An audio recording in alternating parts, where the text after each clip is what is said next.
तो तुम आई नहीं। अब तो सर्दियाँ आ गई है, बच्चों के स्कूल में 10 दिन की छुट्टियाँ तो होगी, कुछ रोज तो आ जाओ।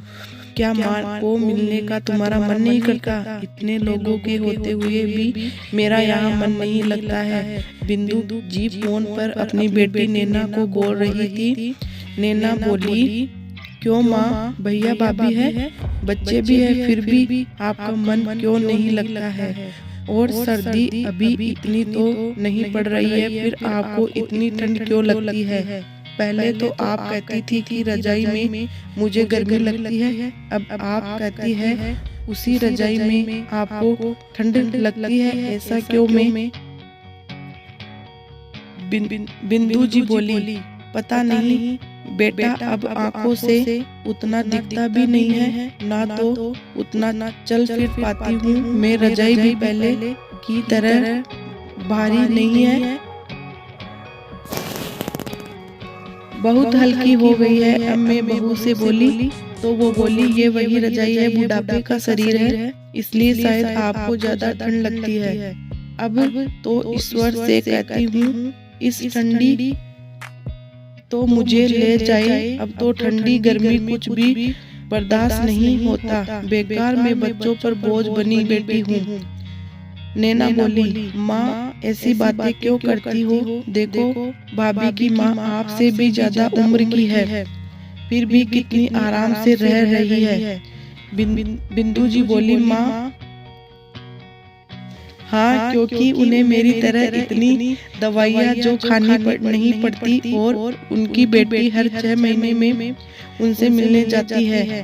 पर तुम्हें तो फुर्सत ही नहीं है, तुम आती ही नहीं हो। नैना हंसने लगी, बोली, माँ आप तो बच्चों की तरह करने लगी, जैसे मैं अपने बचपन में बहाने बनाकर आपसे अपनी बात मनवाती थी। बिंदु जी बोली, हर माँ बाप एक उम्र हो जाने के बाद अपने ही बच्चों के बच्चे बन जाते हैं। तो बोली, मेरी जिद पूरी करोगी? तुम इस ठंडी में आओगी? नैना ने उस वक्त तो हाँ कर दिया। बाद में अपने पति कैलाश के सामने सारी बातें बताई। वो मुस्कुराने लगे और बोले, चली जाओ, एक हफ्ते के लिए, एक हफ्ते में क्या बिगड़ जाएगा? नैना बोली, आप मेरी भाभी स्वभाव से अच्छी तरह परिचित है, जब वो मेरी माँ के खाने का ध्यान नहीं रखती तो आपको लगता है मेरे बच्चों का ध्यान रखेगी? कैलाश बोले, एक हफ्ते के लिए बच्चों को यहीं छोड़ दो, मैं अपनी माँ को बुलवा लूंगा, वो सबका ध्यान रख लेगी। तुम जाकर अपनी माँ को देख आओ। सही है, अब उनकी उम्र ऐसी हो चली है कि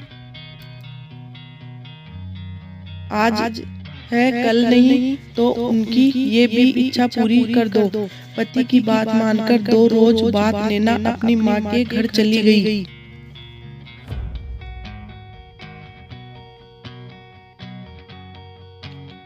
नैना की माँ अपने समय में शिक्षिका थी। उनकी नौकरी खत्म होने बाद कई तरह की बीमारियों ने उन्हें घेर लिया।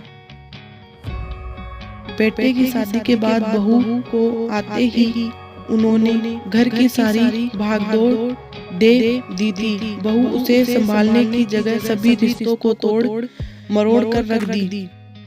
ना तो ननद के साथ बनती थी, ना सास के साथ, फिर भी बेटे की मोह में बिंदु जी वहां से कहीं और जाना भी नहीं चाहती थी।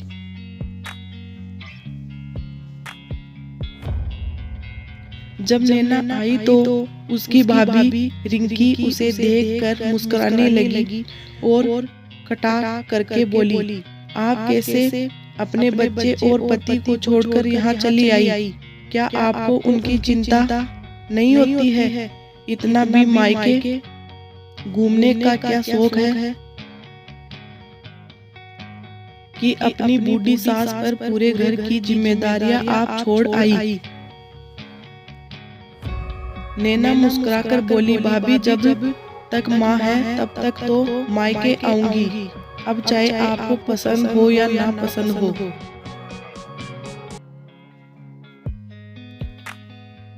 जहाँ तक मेरी सास की बात है, मैं उनका खाने पीने का बहुत ध्यान रखती हूँ ताकि उनका स्वास्थ्य हमेशा अच्छा रहे।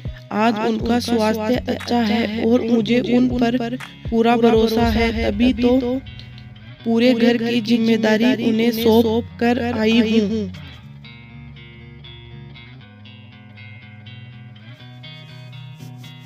रिंकी मुंह बनाकर बोली, ननद रानी एक भी वार खाली नहीं जाने देती। आप बैठिए, मैं चाय बनाकर लाती हूँ। भाई बहन को देखकर बहुत खुश हुआ। रात में सब इकट्ठा बैठे थे। माँ बच्चों को एक साथ बातें करने के देख खुश हो रही थी। उसकी आंखों में आंसू बह रहे थे। नैना बोली, माँ अब हम सब यहाँ हैं, तब भी आप रो रही है। बिंदु जी बोली, बेटा ये खुशी के आंसू है। कितने दिनों बाद मेरा पूरा परिवार इकट्ठा हुआ है। तभी उधर से रिंकी आई और बोली, क्यों मम्मी जी, हम क्या आपके परिवार के नहीं हैं? हमारे रहते तो आप इतना खुश कभी नहीं होती है। चलिए अब खाना खा लीजिए, फिर हम सबको भी खाना है।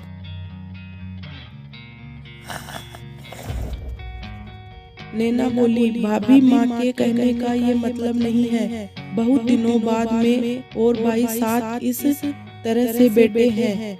लाइए माँ को खाना मैं खिला देती हूँ। रिंकी ने बेमन से थाली नैना के हाथ में पकड़ा दी। खाना देखते ही नैना बोली, भाभी ये आपने क्या किया? रात के वक्त माँ को चावल खाने दे रही है। माँ को शुगर है, डॉक्टर ने चावल खाने से बिल्कुल मना किया है। माँ मेरे रहते तो आप एक टाइम भी चावल नहीं खाती थी, अब आप रात में चावल खाती है। नैना भाई से बोली, भैया आपने भी माँ को चावल खाने से मना नहीं किया, तभी तो इसकी हालत ठीक नहीं हो रही है। भाई बोला, अब मैं काम दाम छोड़कर यही देखता रहा हूँ कि कौन क्या खा रहा है और नहीं खा रहा है। रिंकी तुम्हें पता है माँ शुगर की दवाई खाती है, फिर क्यों उसे ये आलू चावल खिलाती हो? रिंकी बोली, कल मैं चावल खा रही थी तो आपकी माँ ललचाई नजरों से देख रही थी। मैंने सोचा उन्हें भी खाने का मन होगा तो दे दी। अब नहीं खाना है तो मत खाओ। इतना कहकर रिंकी नैना के हाथों से थाली खींच कर ले गई और फिर रोटी डालकर थाली दे गई। नैना कुछ और बोलती उससे पहले ही बिंदु जी ने उसे रोक दिया और बोली, बेटा बात को बढ़ाने से कोई फायदा नहीं है। तुम तो चली जाओगी, बाद में मुझे ही इन लोगों के साथ रहना है। कोई बात नहीं, क्या हुआ अगर मैं चावल खा ली?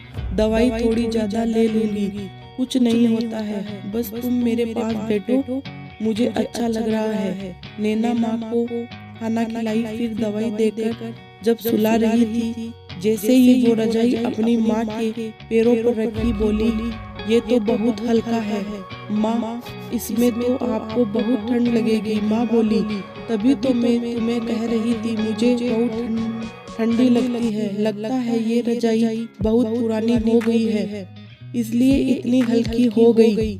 नैना की भाभी ने जो उसे ओढ़ने के लिए रजाई दी थी, नैना उस रजाई को भी अपनी माँ के बदन पर डालकर उसे सुला दी।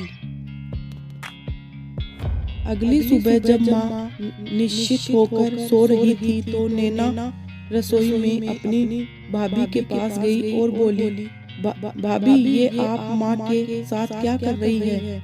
मुझे बहुत दुख हो रहा है, बोलते हुए कि माँ की जगह अगर आपकी माँ होती तब भी आप यही करती।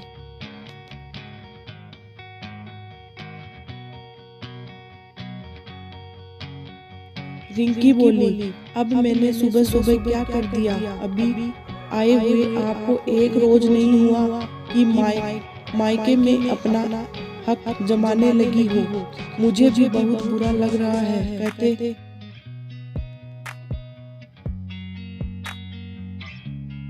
हुए कि मेरे घर को मुझे ही संभालने दीजिए, आप अपना घर संभालिए।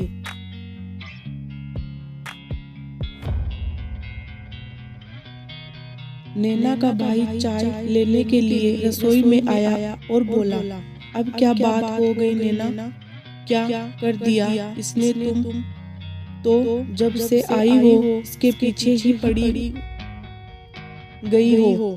नैना मुस्कुराकर बोली, भाई पहले से ही कहते थे तुम कि माँ तुम्हें ज्यादा प्यार करती है, तभी तो वो तुम लोगों की गलतियों को आज तक छुपाती रहती है। दर्द में होकर भी वो इस मुस्कुराती है। भाई बोला, बात को गोल गोल मत घुमाओ, आखिर बात क्या हुई है ये बताओ। मैं तुम्हें देखकर खुश हुआ, परंतु कल से घर का माहौल किसी न किसी बात पर खराब हो रहा है जो मुझे बिल्कुल पसंद नहीं। इसलिए मैं घर के मामलों में जल्दी दखल नहीं देता हूँ। अब तुम बोल रही हो तो कुछ बात हुई होगी, बताओ आखिर क्या बात हुई है? नैना बोली, भाई आंखें बंद कर लेने से दिन रात में नहीं बदल जाता है। माँ की इस हालत के लिए जिम्मेदार सिर्फ भाभी नहीं तुम भी हो। भाभी आपने ये क्या किया? माँ को कंबल में कबर लगाकर दी और उन्हें ये बोली कि रजाई है, बुढ़ापा है, इसलिए उसे ज्यादा ठंड लगती है। इतनी ठंड पड़ रही है कि जवान ठंड से ठिठुर जाते हैं। आप एक 70 साल की बूढ़ी औरत को कंबल देती है, ये बताते हुए कि ये रजाई है। अगर आपकी माँ होती तो क्या आप दिसंबर की ठंडी में उन्हें भी रजाई की जगह कंबल देती ओढ़ने के लिए?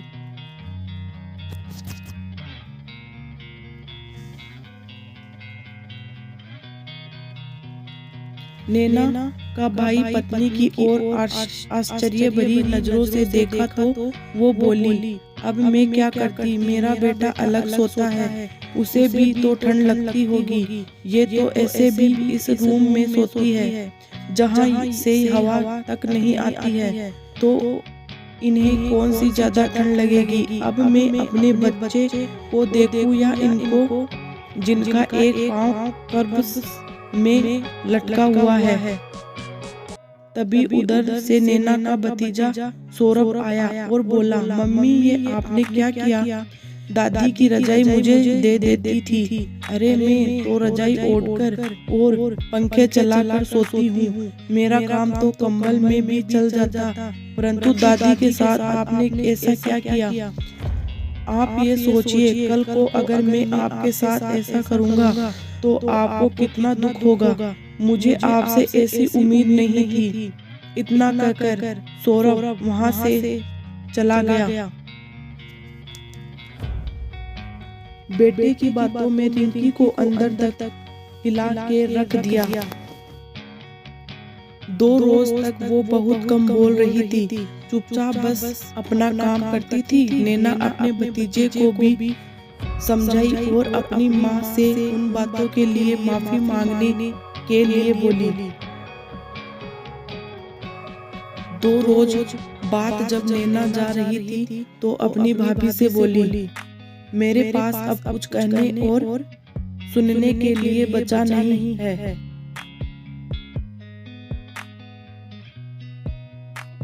आपको अपने हर सवाल का जवाब अपने ही बेटे से मिल गया, क्योंकि जो हम फसल बोते हैं वही तो काटते हैं। माँ मेरे साथ जाना नहीं चाहती क्योंकि उसकी आत्मा यहाँ अपने बेटे पोते और बहू के साथ जुड़ी हुई है। आप इस बात को जितनी जल्दी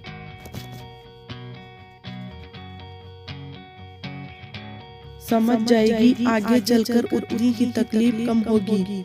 सही कहा था आपने, मैं मायके की मेहमान हूँ तो मैं चली अपनी जिम्मेदारियाँ संभालने। आशा करती हूँ आप सभी अपनी जिम्मेदारियाँ ईमानदारी से संभालेगी। इतना कहकर नैना वहाँ से चली गई। दोस्तों, हर माँ बाप अपने बच्चों की ज्यादा चिंता करते हैं, पर हम ये क्यों भूल जाते हैं कि हमारे घर में जो बुजुर्ग होते हैं उन्होंने भी कभी हमें या हमारे पतियों की देखभाल खुद से ज्यादा की थी। उनके पति की हमारा कुछ फर्ज बनता है। जैसा व्यवहार हम बड़ों के साथ करेंगे